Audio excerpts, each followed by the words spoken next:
Hello. Okay, we're back. We are back. We are on chapter 3 of Mark. I'm turning there right now. How is everyone doing? I hope well. I am doing okay. I'm quite tired. I got off of work. Okay, if I could turn the page, that'd be great. I got off of work not too long ago, and it wasn't that bad today. It was almost going to be kind of bad, but it ended up being really well, so thank the Lord. So we are on chapter 3 of Mark. It's not, hold on, let me see. It is not that long of a chapter. Let me just make sure. No, it's not that long. So I think we can finish it in a good amount of time. So yes, I don't know if I should do this disclaimer every time I make a video. But I am going through the book of Mark, and you know, if anybody wants to come along this journey with me and join in with me, all are welcome. I am going through it because I can tend to have a different view of God and how he sees me and how I view him in my mind. And I just think it's important to refresh myself, and I think it's important for others to refresh like our own memories and our own minds of God's true character, because different things and negative voices, negative people, negative energy, negative spirits can come into our lives, into our minds, and influence us and warp our view on God, and then it completely changes our relationship with God and how we see him, and then how we think that he views us. And I believe that, you know, I mean, the two most important commandments is love God and to love others. And, you know, how can we love God and how can we love others if our relationship is warped with God, who is love itself? So, that's why I'm doing this. So, yes. So we're gonna get right into it. Chapter 3, I'm reading from the New Living Translation. Oh my goodness. This is, the New Living Translation. So if anybody wants to read along, or I don't know, I know there's different versions, so not everybody likes the New Living Translation. I tend to like it. It's okay for me. I like it. I go back and forth between like NLT or NKJV, sometimes NIV or CSB, but New Living is like my main one because this is my newest Bible. So we're starting on chapter 3, verse 1, and it's titled Jesus Heals a Man's Hand on the Sabbath. So also bear with me with my reading, okay? It's a bit rough, but we're getting through it. Okay. Jesus went into the synagogue again and noticed a man with a deformed hand. Since it was the Sabbath, Jesus's enemy watched him closely. If he healed the man's hand, they planned to accuse him of working on the Sabbath. So, okay. Jesus said to the man with the deformed hand, "Come and stand in front of everyone."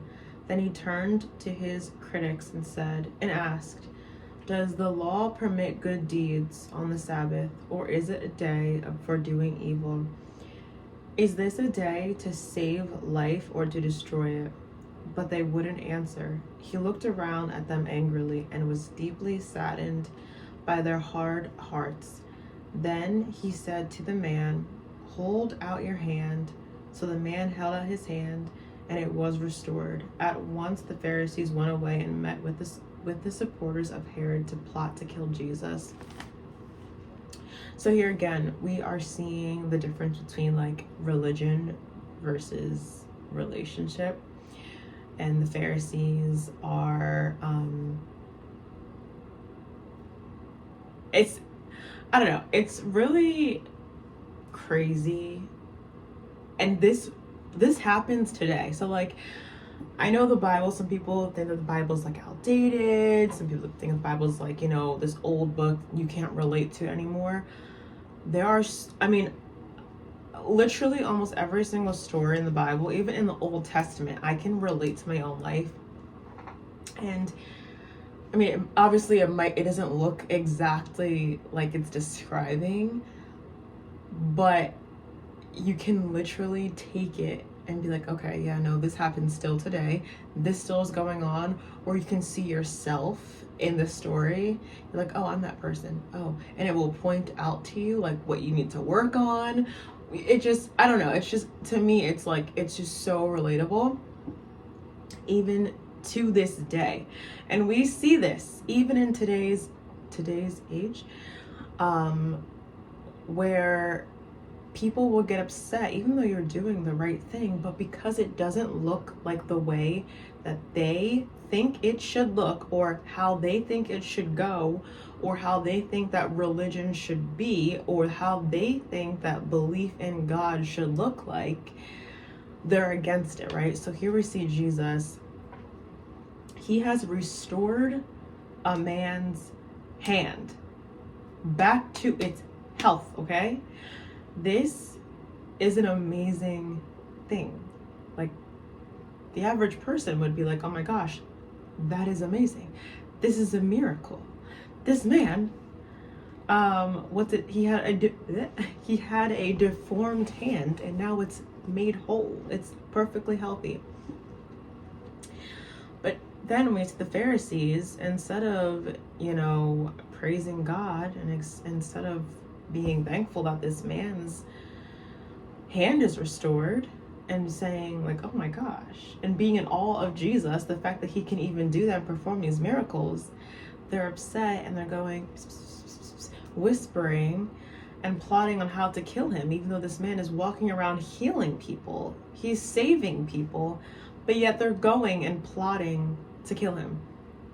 And this still happens today, where, like I said, it's like, you know, people have this view of how things are supposed to be in their own mind. They have these religious walls built up of, you know, oh, you really can't be a Christian because you act like that, or you dress like that, or you do that, or da-da-da, this, that, and the third. You know, there's so many different things. You fill in the blank of what it is, of why you can't be a Christian, why you're not going to heaven.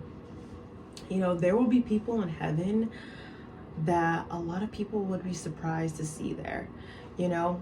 So, I don't know. Stop thinking that you're holier than thou just because, you know, you do this and that, or you follow these sets of rules, you know? Like I said in my last video, God's not impressed by how many rules you can follow. God's impressed by, you know, I don't think I said that, but I'm saying in this one. Well, I did say something along the lines of that, but he's not impressed by how many rules that you can follow. He's impressed by the heart and the posture of your heart. And, you know, when you give, how are you giving? When you are like performing acts of service, how are you performing acts of service? Are you giving with a negative heart, that like, oh my gosh, I don't feel like doing this, but I'm just doing this because it looks good, or I'm just doing this, you know, just to bring glory to myself? Am I giving just to give because I'll put this on my resume or whatever, you know? Or are you doing this because you genuinely care and you genuinely love people? So yeah. So now we're on verse 7. Large crowds follow Jesus. Jesus went out to the lake with his disciples, and a large crowd followed him. They came from all over Galilee, Judea, Jerusalem, Idumea. It's a new one for me.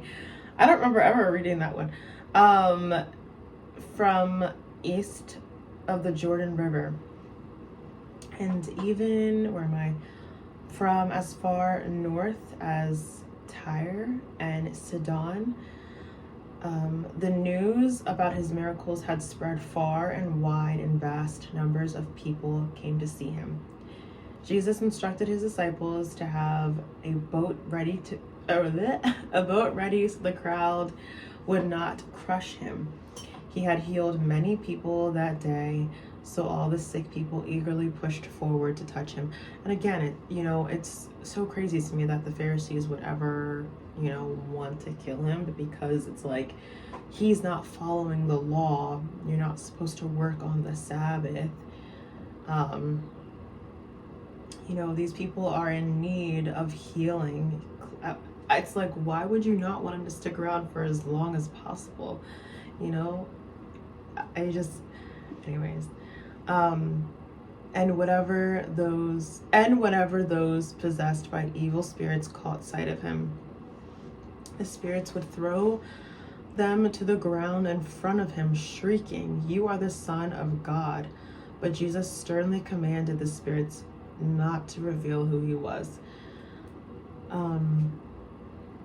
And then now we're on verse 13, which is titled, Jesus Chooses the 12 Disciples. Afterward, Jesus went up on a mountain and called out the ones he wanted to go with him, and they came to him. Then he appointed 12 of them and called them his apostles. They were to accompany him, and he would send them out to preach, giving them authority to cast out demons. These were the 12 he chose: Simon, who he named Peter, James and John, the sons of Zebedee, but Jesus nicknamed them sons of thunder, Andrew, Philip, Bartholomew, Matthew, Thomas, James, son of Alphaeus, Thaddeus, Simon, and Judas Iscariot, who would later betray him. So we're now on verse 20, titled, Religious Leaders Accuse Jesus of getting his power from Satan. Well, first of all, I just wanted to state how amazing it would feel to be chosen by God. I mean, I guess we are chosen children, but like, I don't know, to physically be there and to physically experience Jesus, and to physically be like, okay, out of everyone, out of all the people that have come to me, that have followed me, that have chased me, that have spent time with me, I am choosing you 12. How crazy is that? How insane is that? That is absolutely amazing. And these are, the people that, I don't know. It's just, it's crazy. It's really insane. I just wonder what was going on through their heads in that moment. Did they even know what was happening? Did they even know that they were his chosen disciples? I don't even know. I guess he probably explained it to them, that you are my appointed disciples, but still, it's like, do they even know? Like, what I'm trying to say is, like, did they even comprehend, like, what was fully going on? It's crazy. Anyways, so religious leaders accuse Jesus of getting his power from Satan. Verse 20. One time Jesus entered a house, and the crowds began to gather again. Soon he and his disciples couldn't even find. Oh my gosh, I'm sorry. Okay, couldn't even find the time to eat. When his family heard what was happening, they tried to take him away. He's out of his mind, they said. But the teachers of religious law who had arrived from Jerusalem said he's possessed by Satan, the prince of demons. Excuse me.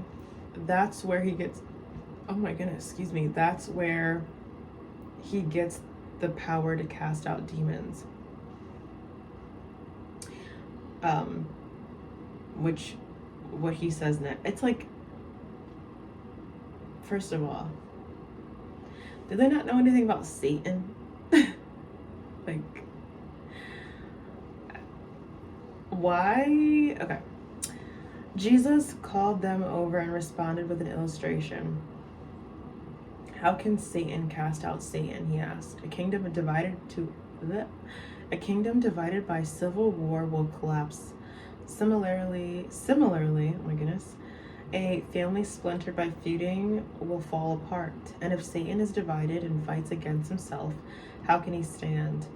He would never survive. Let me illustrate this further. Who was powerful enough to enter the house of a strong man and plunder his goods? Only someone who was even stronger.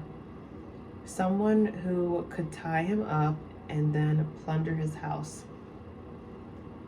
Oh my gosh, ow.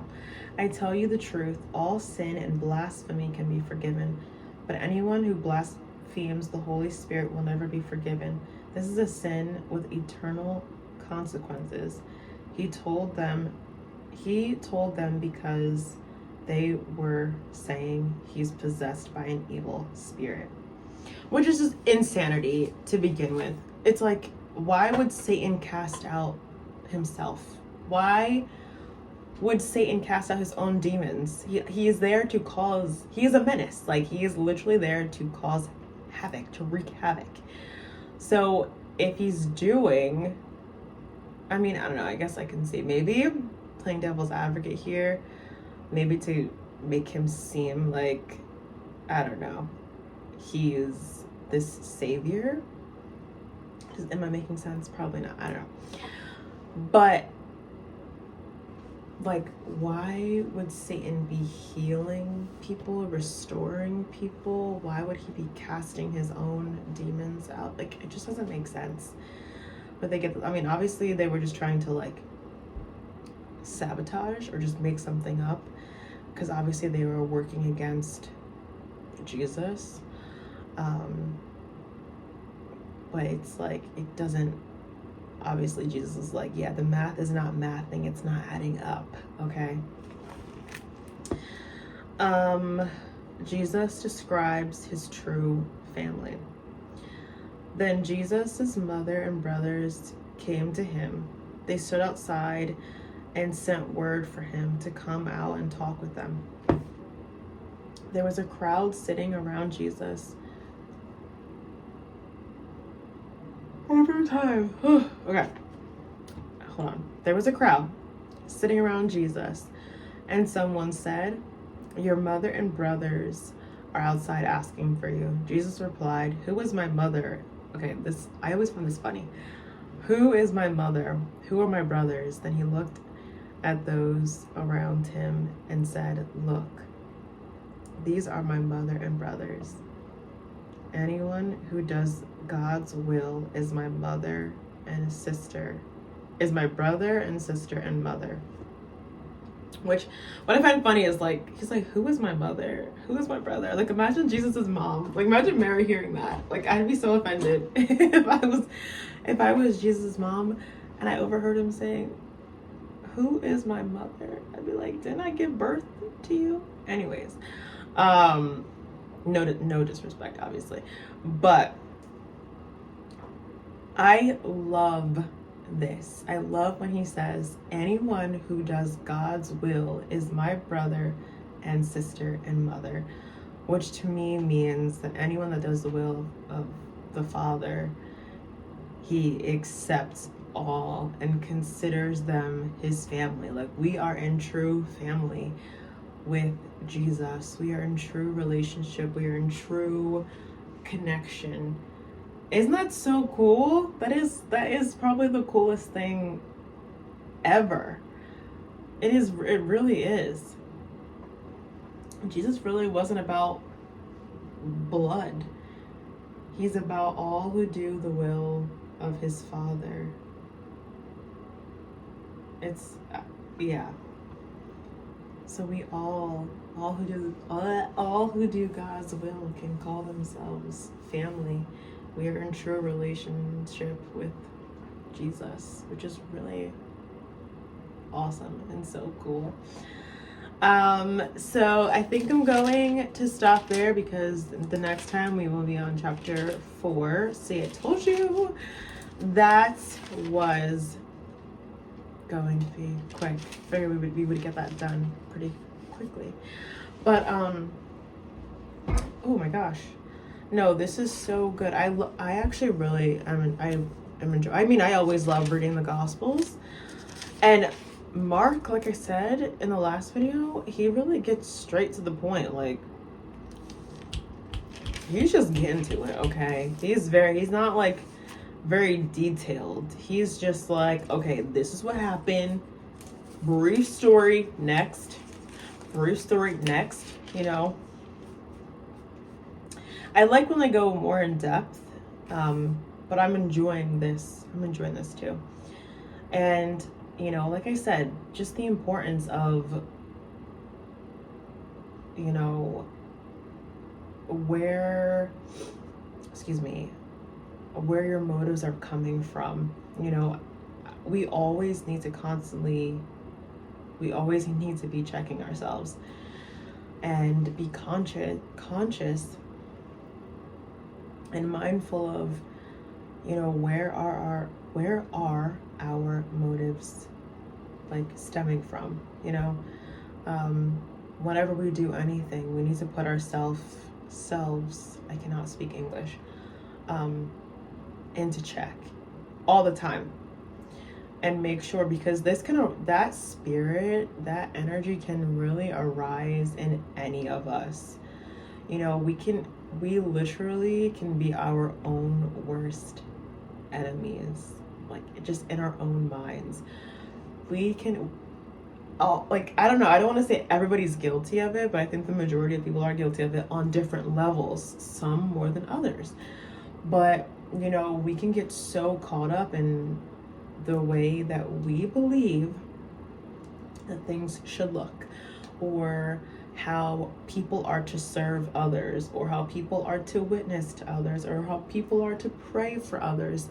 Everybody has a different style, and Jesus is able to use anything, people with all different types of personalities.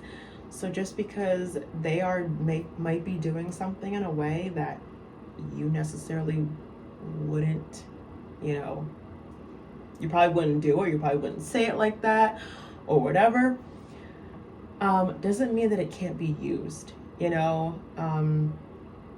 We all have different personalities, different characteristics, different ways of reaching people, different ways of speaking, different ways of acting, you know? Some are more outgoing, some are more quiet and reserved. And, you know, but that is all, God is able to use it all, you know? And God calls us to do different things, and to serve in different ways, you know? Some people might be teaching, some people might just be solely serving. Some people might be givers, some people might, you know, give with money or their time, they might give with food, they might help in communities, or they might help in their families, you know? But just because it doesn't look the way that you think that it should look, doesn't mean that they're not doing the right thing, you know? And you could, I don't want to say like you could be getting in the way of God's plan, because overall God will prevail. But I don't know, how do I say this? Like, you could really be getting in the way of yourself, maybe. Is that how I want to word it? You could be getting in the way of yourself, from truly serving God the way that, you know, He wants you to, you know what I mean? Or really like a way that He would accept, you know? So you could be doing like all the right things kind of, but your heart might not be there, you know? And then also it could be, you're doing something, but your heart towards others might not be there. Or you might have a judgmental heart towards others, So again, and I'm talking to myself too, warning against this religious spirit. And I'm not only, when I say like relationship, I'm also talking about relationship with other people too. Obviously, a relationship with God is the most important thing, but relationship with other people is so extremely important too. How we treat others is extremely important. And I listened to this podcast. It's called the Help My Unbelief podcast. If anyone wants to check it out, it's really good.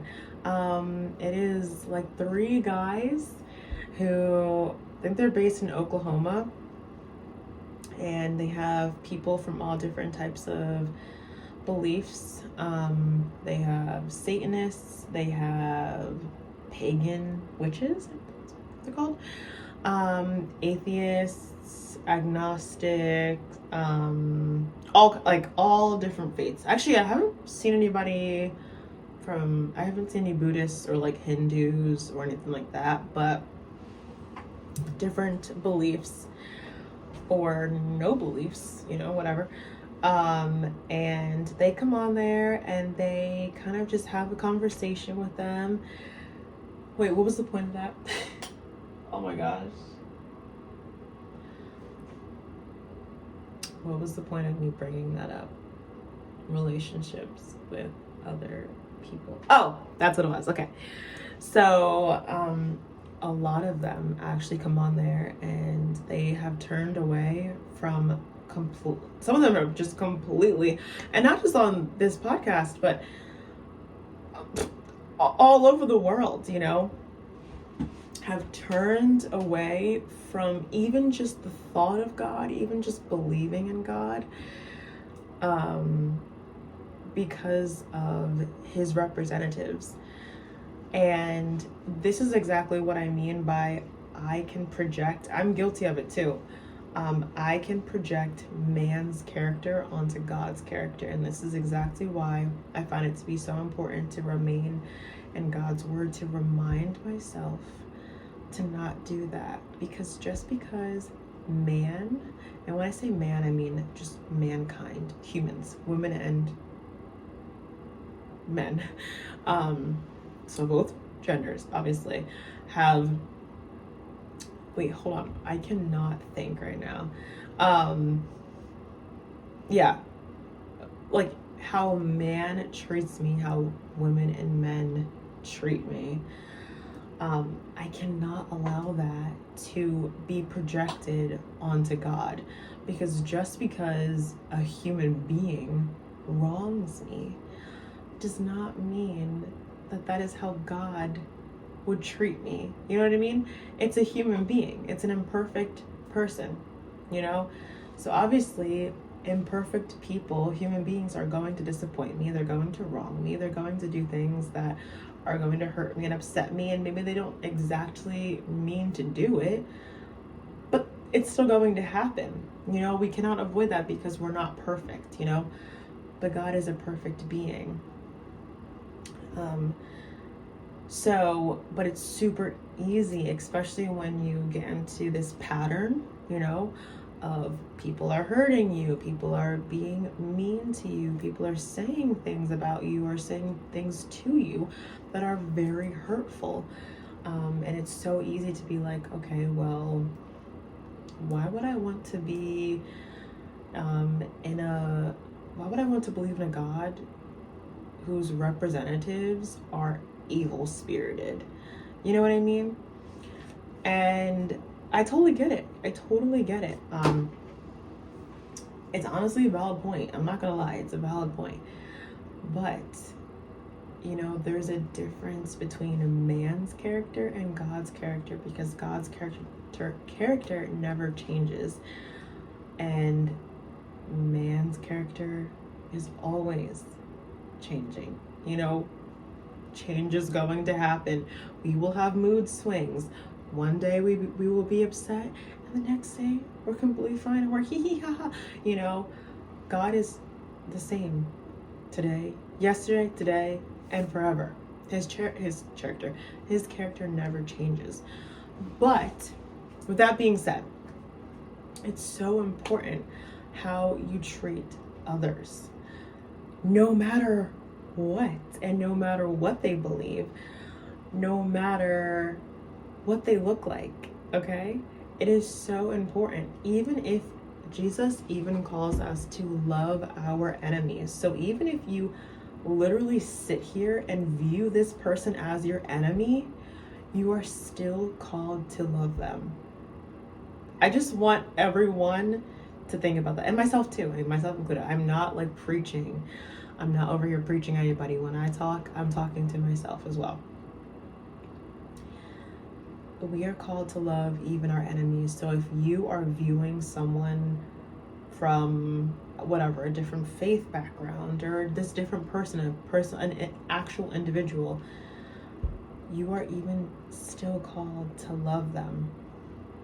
So I just want us all to remember that it's so important how you treat other people, so important, and to not get caught up into the religion of things and the guidelines. I'm not saying it's a free-for-all, do whatever the frick you want to do. No, that's what I'm saying. But to not get so caught up, and to not I don't know, just to not get so caught up in the rules and the regulations. Make sure you check yourself, make sure you check your heart, and ask God, you know, if there's any areas in your life and your heart and you're struggling, you're like, oh my gosh, God, I'm having a hard time loving this person. I'm having a hard time being kind to this person. Because, you know, what you say and how you act really does have an impact. Oh, I was like, what is making that noise? I'm rubbing my foot against the trash can. I was like, what the heck is that? Okay. No, but what you say and what you do has an impact on other people. It does. And I would hate to be that person that I did something. Now, none of us are perfect. Listen, I know. But I would hate to be that person that, you know, said something mean-spirited, something evil, something hurtful that literally caused someone to stumble or fall away from the faith. Like, we are supposed to be encouraging others and building people up, you know? So just my encouragement is for others to encourage others and to build people up constantly, and to not tear them down, you know, and to not turn anybody away. So yeah, all right, until next time, we will be doing chapter 4. So yeah, all right, have a good night.